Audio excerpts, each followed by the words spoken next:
शुक्लां ब्रह्म विचारसार परमामाद्यां जगद्व्यापिनीं वीणा पुस्तकधारिणीं अभयदां जाड्यान्धकारापहां हस्ते स्फाटिकमालिकां विदधतीं पद्मासने संस्थितां वन्दे तां परमेश्वरीं भगवतीं बुद्धिप्रदां शारदां। श्री महागणाधिपतये नमः। श्री महासरस्वत्यै नमः। శ్రీ గురుభ్యో నమః. ప్రేక్షకులకు శ్రోతలకు నూతన సంవత్సరం శ్రీ విశ్వావసు నామ సంవత్సర ఉగాది శుభాకాంక్షలు. ఈ సంవత్సరాధిపతి అయినటువంటి సూర్య భగవానుడు మీకు మీ కుటుంబ సభ్యులందరికీ కూడాను ఆయురారోగ్య ఐశ్వర్య భోగభాగ్యాదులన్నీ కూడాను సమకూర్చి సుఖమయమైనటువంటి జీవితాన్ని ఆనందమయంగా గడపాలని చెప్పేసి ఆ భగవంతుణ్ణి ప్రార్థిస్తున్నాను. ఈ కొత్త సంవత్సరంలో ముఖ్యమైనటువంటి గ్రహాల యొక్క సంచారం మూలకంగా 12 రాసుల వారికి గోచార ఫలితాలు ఎలా ఉన్నాయో తెలుసుకుందాం. మేషరాశి వారికి ఈ విశ్వావసు నామ సంవత్సరంలో గోచార ఫలాలు వాటి యొక్క ప్రభావము ఎలా ఉంది అనేటువంటి విషయాన్ని తెలుసుకుందాం. మేషరాశి కిందికి అశ్విని 1, 2, 3, 4 పాదాలలో జన్మించినటువంటి వాళ్ళు, భరణి నక్షత్రం 1, 2, 3, 4 పాదాలలో జన్మించినటువంటి వాళ్ళు, కృత్తికా నక్షత్రం 1వ పాదంలో జన్మించినటువంటి వాళ్ళందరూ కూడాను ఈ మేషరాశి కిందికి వస్తారు. అంటే జన్మ సమయం లోపల వ్యక్తిగత జాతకంలో జన్మ సమయంలో చంద్రుడు ఈ నక్షత్రాలలో ఈ పాదాలలో సంచరిస్తున్నటువంటి వాళ్ళందరూ కూడాను మేషరాశి కిందికి వస్తారు. ఒకవేళ జన్మ నక్షత్రము, జన్మ తేదీ, సమయము ఖచ్చితంగా తెలియనటువంటి వాళ్ళు వాళ్ళ యొక్క నామ నక్షత్రాన్ని దృష్టిలో పెట్టుకొని రాశి నిర్ధారణ చేసుకోవాలి. అందులకు మన శాస్త్రంలో కొన్ని అక్షరాలు నిర్దేశించబడి ఉన్నాయి. అవి చూ, చే, చో, లా, లీ, లు, లే, లో, ఆ అనే అక్షరాలతో ప్రారంభమయ్యే వ్యవహారం కలిగినటువంటి వాళ్ళందరూ కూడాను మేషరాశి కిందికి వస్తారు. అంతేకాకుండా కొన్ని ప్రత్యేకమైనటువంటి అక్షరాలు, సంయుక్తాక్షరాలు, ద్విత్వాక్షరాలు, ద్వంద్వాక్షరాలు కూడాను శాస్త్రంలో మనకు చెప్పబడి ఉన్నాయి. ప్రహ్లాదుడు, హ్లాదిని అనేటువంటి ప్రత్యేకమైనటువంటి పేర్లు కలిగినటువంటి వాళ్ళు కూడాను మేషరాశి కిందికి వస్తారు. ఈ విధంగా మీరు రాశి నిర్ధారణ చేసుకొని రాశి ఫలితాలను మీరు చూసుకోవాలి. ముఖ్యంగా ఈ సంవత్సరము మేషరాశి వారికి ఆదాయం 2, వ్యయం 14. ఆదాయము వ్యయము వీటి లోపల చాలా వ్యత్యాసం ఉంది కాబట్టి ఖర్చులపైన మీరు చాలా మనసు పెట్టాలి. ఆదాయాన్ని పెంచుకునేటువంటి మార్గాలను అన్వేషిస్తూ ఉండాలి. వృధా ఖర్చులలోకి వెళ్లకుండా ఆదాయ వ్యయాలను బేరీజు వేసుకుంటూ జీవనాన్ని కొనసాగించాలి అని చెప్పేసి ఈ నంబర్స్, ఈ రేషియో మనకు తెలియజేస్తోంది. ఇక రాజపూజ్యం 5, రాజావమానం 7 ఉంది. వీటి మధ్యన వ్యత్యాసం తక్కువ ఉంది. అయినప్పటికీ రాజావమానం 7 పూజ్యం కంటే ఎక్కువ ఉంది కనుక ఆచితూచి నలుగురితో మాట్లాడుతున్నప్పుడు మనం సమాజంలో అన్ని విధాలుగా ఆలోచించి మాట్లాడడము అత్యవసరము అనేటువంటి విషయాన్ని కూడాను ఈ నంబర్స్ మనకు తెలియజేస్తున్నాయి. ఇక ప్రత్యేకంగా ఈ సంవత్సరము ప్రధానమైనటువంటి గ్రహాలు గురు, శని, రాహువు, కేతువు వీటి యొక్క ప్రభావం బాగా ఉంటుంది. మనిషి జీవితం పైన అత్యంత శుభప్రదమైనటువంటి గ్రహ గురుగ్రహము. అదేవిధంగా పాపగ్రహాల యొక్క ప్రభావం కూడాను బాగా ఉంటుంది కాబట్టి వారి యొక్క సంచారము ఈ సంవత్సరం ఎలా ఉంది అనేటువంటిది కూడాను మనకు ప్రధానమైనటువంటి అంశం కనుక ప్రప్రథమంగా గురువు యొక్క సంచారము ఈ మేషరాశి వారికి ఎలా ఉంది అనే విషయాన్ని మనం చూసినట్టయితే గత సంవత్సరము 1/5/2024 నుండి ఈ సంవత్సరము 14/5/2025 వరకు వృషభ రాశిలో సంచరిస్తున్నాడు బృహస్పతి. వృషభ రాశిలో సంచారము ద్వితీయ స్థానం అవుతుంది. ద్వితీయ స్థానంలో సంచారం మేషరాశి జాతకులకు శుభప్రదంగా ఉంటుంది కనుక 14/5/2025 వరకు అన్ని రకాలుగా కలిసి వస్తుంది. ధార్మికమైనటువంటి కార్యక్రమాలపై మీరు మనసు నిలుపుతారు. నలుగురికి సహాయ సహకారాలు అందించేటువంటి అవకాశం బాగా ఉంది. స్నేహితులు బంధువులకు సహాయ సహకారాలు చేస్తారు. వారి నుండి కూడాను మీకు సహాయము సూచనలు అన్ని విధాలుగా అందుతాయి. శుభకార్యముల విషయమై ధనాన్ని డబ్బును వెచ్చిస్తారు. అందులో మీరు సంతృప్తిని పొందుతారు. రావాల్సినటువంటి డబ్బు కూడాను మీకు చేతికి అందుతుంది. ఇక కుటుంబంలో అందరితోనూ సౌఖ్యంగా ఉంటారు. మంచి మాటతో చాలా పనులు నెరవేరేటువంటి అవకాశాలు బాగా కనబడుతున్నాయి. అంటే సమాజంలో మీకు మంచి గుర్తింపు లభిస్తుంది. మీకు పూర్వం ఉన్నటువంటి పేరు ప్రఖ్యాతుల మూలకంగా అన్ని విధాలుగా కలిసి వస్తుంది. ప్రారంభించినటువంటి పనుల లోపల కూడాను సక్సెస్ బాగా కనబడుతుంది. ఇక చేయు వృత్తి వ్యవహారాలలో ఆదాయం పెరిగేటువంటి అవకాశాలు ఉన్నాయి. కీర్తి ప్రతిష్టలు ఈ విధంగా 14 మే వరకు గురువు యొక్క ప్రభావం మీకు అనుకూలంగా ఉంది. తద్వారా మీకు అన్ని విధాలుగా గురువు యొక్క సహాయ సహకారాలు అనుగ్రహము లభిస్తుంది. ఇక 14 మే 2025 తర్వాత గురువు మారుతున్నాడు. అంటే రాశి మారుతున్నాడు. మిథున రాశిలోకి ప్రవేశిస్తున్నాడు. మిథున రాశిలోకి ప్రవేశించడం తృతీయ స్థానం అవుతుంది. ఈ తృతీయ స్థానంలో గురువు యొక్క సంచారము అంత ప్రతికూలంగా ఉంటుంది. ఈ 3వ స్థానము ముఖ్యంగా అన్నదమ్ములు, దగ్గరి వాళ్ళు, పాలివాళ్ళు, మిమ్మల్ని బాగా అబ్జర్వ్ చేస్తున్నటువంటి వాళ్ళ మూలకంగా కొంత ఇబ్బందులు తలెత్తేటువంటి అవకాశాలు ఉన్నాయి. ముఖ్యంగా ఎవరైతే మీకు క్లోజ్గా మూవ్ అవుతూ ఉంటారో వాళ్లతో మీరు జాగ్రత్తగా ఉండాలి. ఈ తృతీయ స్థానంలో బృహస్పతి సంచరిస్తున్నప్పుడు చేసేటువంటి వృత్తి వ్యాపారాలలో కొన్ని ఆటంకాలు ఇబ్బందులు ఎదురవుతాయి.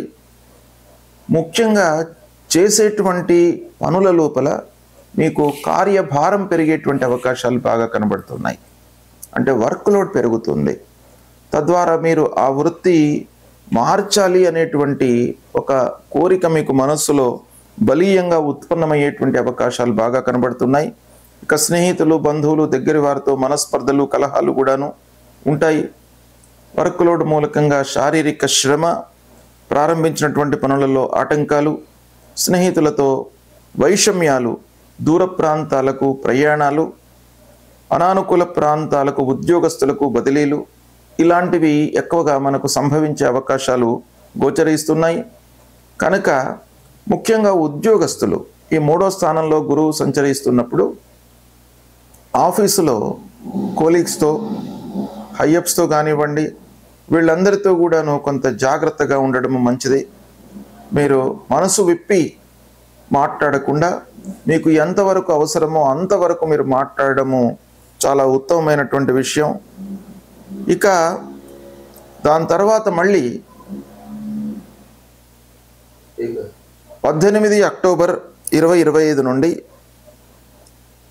15 డిసెంబర్ 2025 వరకు గురువు కర్కాటక రాశిలో సంచరిస్తున్నాడు.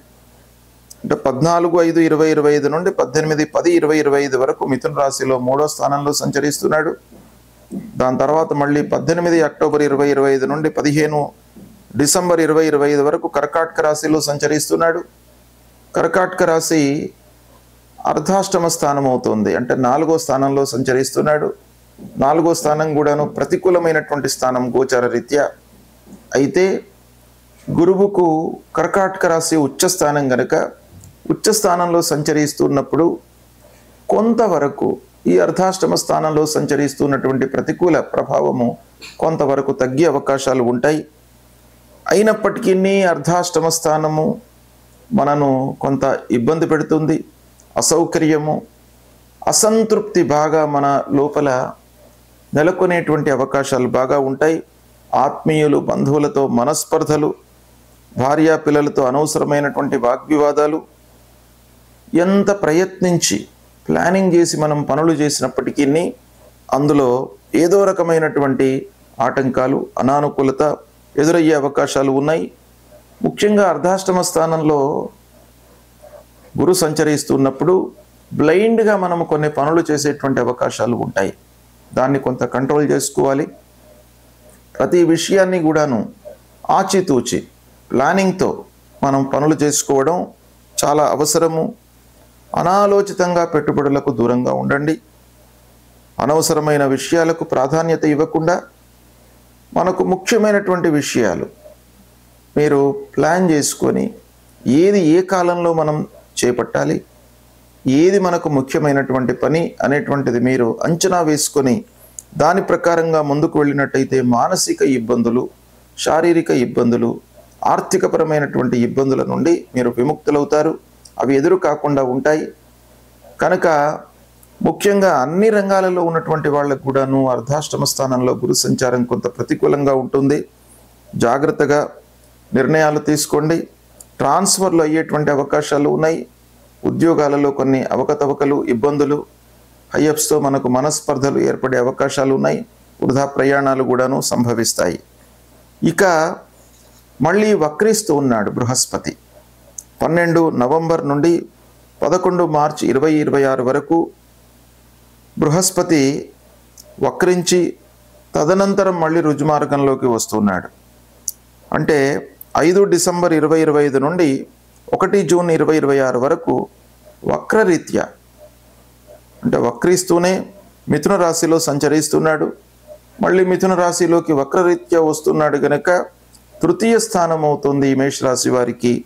ఇది కూడాను ప్రతికూలమైనటువంటి స్థానం కనుక వృత్తి లోపల మార్పులు, స్నేహితులతో, బంధువులతో కలహాలు, వర్క్ లోడ్ పెరగడము, ఉద్యోగస్తులకు పని భారం మూలకంగా అనారోగ్య సమస్యలు, బదిలీలు ఇలాంటివి చోటు చేసుకునేటువంటి అవకాశాలు బాగా కనబడుతున్నాయి.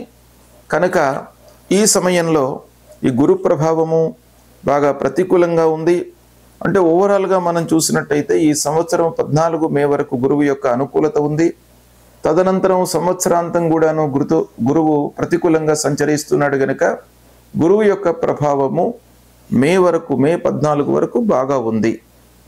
దాని తర్వాత మళ్ళీ కొన్ని జాగ్రత్తగా మీ నిర్ణయాలు తీసుకోవాలి. ముఖ్యంగా ఏంటంటే మేషరాశి వారికి గురువు మిత్రగ్రహం, భాగ్యాధిపతి కూడాను.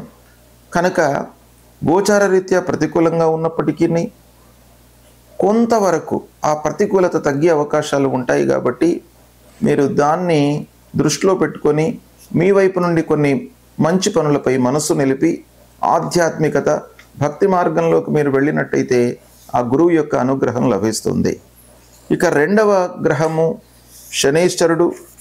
ఈ శని ముఖ్యంగా మేషరాశి వారికి రాజ్యాధిపతి, అంటే దశమాధిపతి, వృత్తికి సంబంధించినటువంటి పనులపై ప్రభావాన్ని చూపిస్తాడు మేషరాశి వారికి. ఇక అలాంటి శనైశ్వరుడు ద్వాదశ స్థానంలో సంచరిస్తున్నాడు.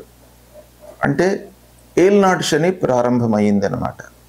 29 మార్చి 2025 నుండి 3 జూన్ 2027 వరకు ద్వాదశ స్థానంలో సంచరిస్తున్నాడు శనైశ్వరుడు మేషరాశి వారికి. అంటే ఏల్నాటి శని ప్రభావము మేషరాశి వారికి కొంత ప్రారంభమైంది. ఈ ద్వాదశ స్థానంలో సంచరిస్తున్నప్పుడు ముఖ్యంగా మనకు నలుగురి లోపల కీర్తి ప్రతిష్టలు పూర్వం ఉన్నటువంటి వాటికి కొంత భంగం వాటిల్లేటువంటి అవకాశాలు ఉంటాయి. నష్టము వాటిల్లుతుంది. బ్లైండ్గా మనం పెట్టుబడులు పెట్టడం మూలకంగా నష్టము. వ్యాపారస్తులు ముఖ్యంగా జాగ్రత్తలు తీసుకోవాలి. ఏ వ్యాపారంలో మనము లావాదేవీలు, ఒప్పందాలు చేసుకునేటప్పుడు కొంత జాగ్రత్త పడాలి. ఇన్వెస్ట్మెంట్ చేసేటప్పుడు కూడాను జాగ్రత్త పడాలి. అనవసరమైనటువంటి ఖర్చులను నియంత్రించుకోవడం చాలా అవసరము. వర్క్ లోడ్ పెరుగుతుంది. వర్క్ లోడ్ మూలకంగా మీరు సమయానికి భుజించకపోవడము, ఆహార నియమాలను పాటించకపోవడము, వ్యాయామాలు వీటిపైన మనసు నిలపకపోవడం మూలకంగా మీకు ఆరోగ్యం పైన కొంత ఎఫెక్ట్ పడేటువంటి అవకాశాలు కూడాను ఈ ద్వాదశ స్థానంలో సంచరిస్తున్నప్పుడు ఉంటాయి. కాబట్టి కొంత జాగ్రత్తగా తీసుకోవాలి. ఇక ముఖ్యంగా ఈ శని ప్రభావము, శనీశ్వరుడు ఏల్నాటి శని ద్వాదశ స్థానంలో ఉన్నాడు మేషరాశి వారికి. అయితే ఈ మేషరాశిలో సంచరిస్తున్నప్పుడు, మేషరాశి వారికి ద్వాదశ స్థానంలో సంచరిస్తున్నప్పుడు శని ప్రభావము ప్రతికూలంగా ఉన్నప్పటికీ, వృత్తి వ్యాపారాలపైన ప్రభావాన్ని చూపిస్తున్నప్పటికీ శనీశ్వరుడి యొక్క ఎఫెక్టు, సూర్యుడు మనకు అనుకూలంగా ఉన్నటువంటి సమయం లోపల ఈ శని యొక్క ప్రభావము తగ్గుతుంది. దీన్ని మీరు చాలా గమనించండి. ఈ కొన్ని డేట్స్ మీకు సూర్యుడు ఏ సమయాలలో మీకు అనుకూలంగా ఉన్నాడు అనేటువంటి విషయాన్ని మీకు చెప్తాను. ఏలినాటి శని స్టార్ట్ అయింది అనేటువంటి భయానికి లోను కాకుండా శనేశ్వరుడి యొక్క సంచారాన్ని సూర్యుడు నిర్వీర్యం చేస్తాడు. కాబట్టి సూర్యుడు ముఖ్యంగా మేషరాశి జాతకులకు 15 జూన్ నుండి 16 జూలై వరకు 3వ స్థానంలో సంచరిస్తున్నాడు. అంటే ఈ సమయంలో సూర్య ప్రభావం ఎక్కువగా ఉంటుంది కాబట్టి శని ప్రభావం తగ్గిపోతుంది.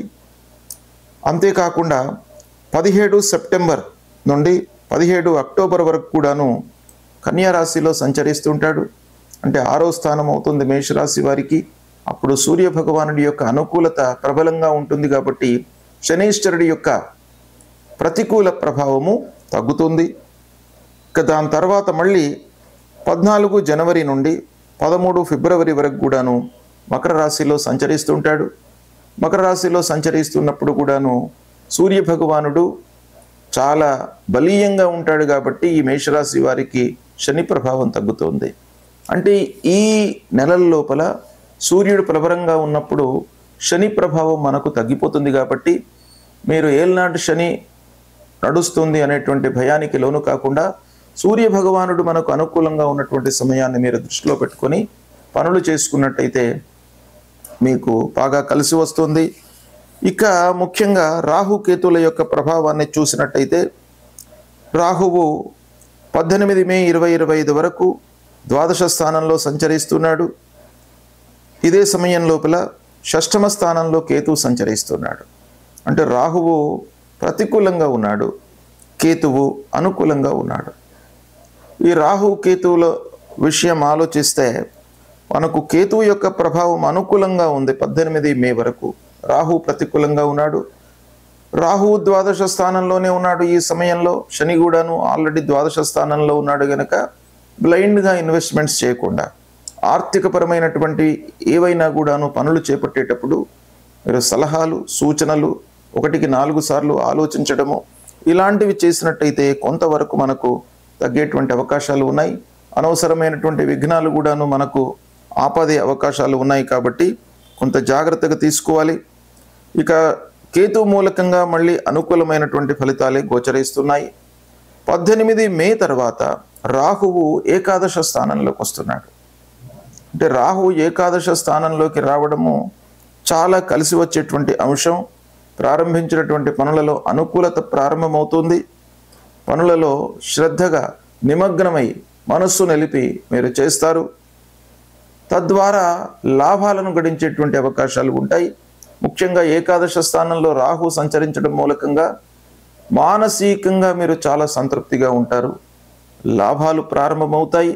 ఒక పక్కన శనేశ్వరుడు ఉన్నప్పటికీ రాహు ఏకాదశ స్థానంలో సంచరించడం చాలా ప్రబలమైనటువంటి అనుకూలతను మనకు ఇచ్చేటువంటి అవకాశాలు బాగా ఉంటాయి. కొత్త వస్తువులను కొనడము, తర్వాత ప్రయాణాలు చేపట్టడము, తద్వారా లాభాలు, వాహన మూలకంగా మంచి ఫలితాలు అందేటువంటి అవకాశాలు ఉన్నాయి. అయితే ఇదే సమయంలో పంచమ స్థానంలో కేతు ఉన్నాడు కాబట్టి పిల్లల విషయంలో కొన్ని జాగ్రత్తలు తీసుకోవాలి. వాళ్ళ యొక్క చదువు, వ్యవహారము, ఉద్యోగ ప్రయత్నాలు వీటిపైన కొంత మీరు మనస్సు నిలిపినట్టయితే ఈ రాహువు తోడయి మీకు వాళ్ళ విషయం లోపల కూడాను అనుకూలత చేకూరేటువంటి అవకాశాలు బాగా ఉంటాయి. ఈ విధంగా శని, గురువు, రాహువు, కేతువుల యొక్క సంచారము తద్వారా మనకు ఫలితాలు ఈ మేషరాశి వారికి ఈ విశ్వావసునామ సంవత్సరంలో ఉన్నాయి. అయితే ముఖ్యంగా మేషరాశి జాతకులు గమనించవలసినటువంటి విషయం ఏంటంటే ఏలినాటి శని ప్రారంభమయ్యింది అనేటువంటి విషయాన్ని మీరు మనసులో ఉంచుకోకుండా దాన్ని మనసులో నుంచి తొలగించండి. ఏలినాటి శని ప్రభావము మేషరాశి వారికి